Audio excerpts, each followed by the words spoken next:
Hey guys, it's Darren from Done Right Reviews and How To. And we're going to spend just a few minutes today talking about screws. We're going to talk specifically about drywall screws and why the heck you should not be using them.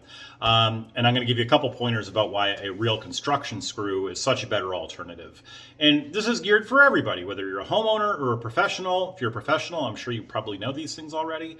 But I had a quick problem to visit this morning when I had a customer. By the way, I own a property management and handyman business. And I went to see a woman who had a shelf collapse in her garage. And when I got there, it was so obvious what happened. You could see the popped drywall screw heads all over her garage. Now, thank goodness nobody got hurt. Her car was wrecked. And she had done everything right, except for the fasteners. She bought really good quality closet-made shelf brackets. She did a great job of hitting studs when she mounted them to her garage wall. It was going through sheetrock, so she had to do a little bit of work to find the centers of the studs. She did a terrific job with that. All the knives were super, super level. She didn't use shelves that were too deep. She did everything right. They weren't overloaded. They were heavy, but they weren't overloaded. Here's the bottom line. Sheetrock screws failed the way a sheetrock screw usually fails. They're incredibly brittle. They don't have any strength that's meant to be what's called tensile strength, which is, strength that's a shearing load. And they're designed to hold up sheetrock. Look, a 4 foot by 8 foot piece of sheetrock weighs like 50 pounds. I think a half inch thick, is 50 pounds, 51 pounds. You're using 24 screws to hold the darn thing to the wall. So of course, all that weight is distributed. It's a dead load. It's not moving around. They are fantastic for that. That's all they're good for. Now let me give you 3 things I don't love about drywall screws. Number 1 is the bit, is the drive, and they're all Phillips head. And again, for a sheetrock application, they're fantastic. You're screwing them in once and you never have to ever touch them again. The problem with a Phillips head, if you've ever experienced a stripped screw head, they're impossible to get out once you strip them. They're easy to strip, going in and coming out, frankly. So that's problem number 1. Number 2, I already mentioned the brittleness. They are not designed to be in applications where you need lots of strength. They're not good at that. They're great at what they do, but they're not good for anything else. And then the last thing is there's just not a lot of variety. There's a couple of different thread coarsenesses. I just made that up. You've got fine threads and coarse threads. One is designed for metal studs. One is designed for wood studs. Outside of that, you've got a decent variety of lengths, but you've only got one width screw. There's no different head types. There's certainly, except for the coarseness of the threads, there's not a variety on the threads. They're kind of limited in what you can use them for. And I just keep going back to the number 1 problem is the brittleness. They're just not strong. So the option is a construction screw.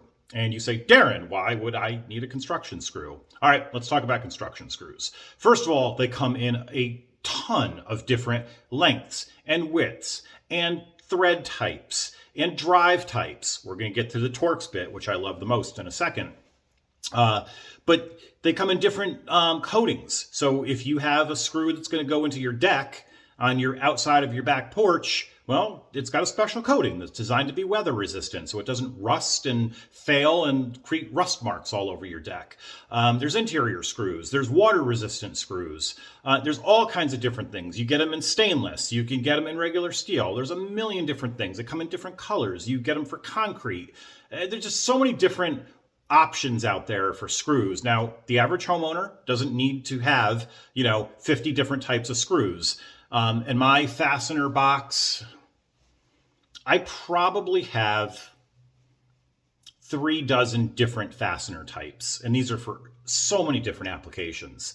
The reality is I've probably got 6 of them that are my go-to for most of the projects that I do when I'm in someone's home or in a business doing the type of projects that I do. If you're a homeowner, 97% of the things that you're ever going to do, you can have done safely and effectively, and I will dare say properly, with 6 different construction screws.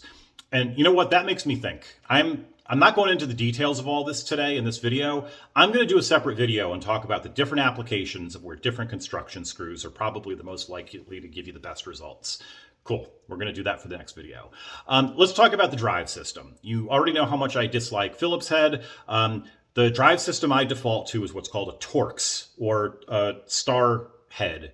They're the ones that look like a little star in the head. Here's the reason I love them. They're incredibly secure when you're driving them and when you're removing them. And that might be the most important. But how many times have you gone to put in a Phillips head fastener, you get almost all the way in and you strip the head. And now you can't get it in any further, and the darn thing is sticking out 1/8 of an inch, and now you got to take it out. And of course, you strip the threads, strip the head coming out. Now you've got a strip screw. You're looking for a pair of needle nose pliers or a vice grip, or God forbid it's really bad, you're getting one of those things you need to drill a hole in the head and ease it out. You don't need to do that with a Torx bit.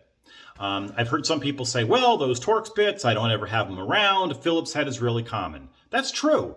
But go to Home Depot, go down the hand tool aisle, and find the Milwaukee bits. Get a whole bunch of T25 bits, which is the size that most of these screws that I'm going to recommend come in, and get 2 dozen of them. It'll cost you $30. And they're the little 1/4-inch shank. They'll fit in your screwdrivers. They'll fit in your drills. Anything you're going to use to fasten the darn things, they fit great. You just leave them all over the place. Leave them wherever you leave your tools, and you always got them ready to go. So it's not like it's some albatross. We're not in Canada with those square Robertson bits, they're called, square bits. That's a little different, although those are really good too. But we're not in Canada, so we're going to focus on the stuff you get here in the States.